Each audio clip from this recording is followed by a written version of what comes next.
Everybody, and welcome to Robin's house. Today we're working on the terrific Toadstools card workshop. I just wanted to go over a couple of the advanced techniques that we use in this card workshop. So one of the funner ones is, it's not really advanced, but it's kind of something you might not think about. How about that? Is taking your paper and using the punch to punch out your mushrooms. And that's super fun, especially when you can, maybe I didn't even show you that. It's just a fun way to add something different to your papers, and it's easier. You don't even have to stamp it, but I didn't think of it at first. And then another thing you could do is layer your, so this could be accomplished by fussy cutting, but I prefer to use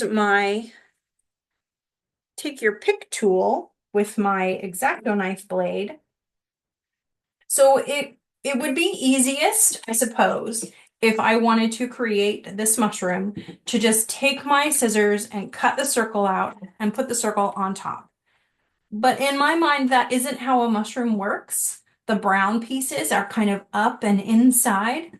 And so what I want to do is I want to cut that inside out of my pink mushroom, so that when I put my pink mushroom over the top of the brown mushroom is literally on the inside.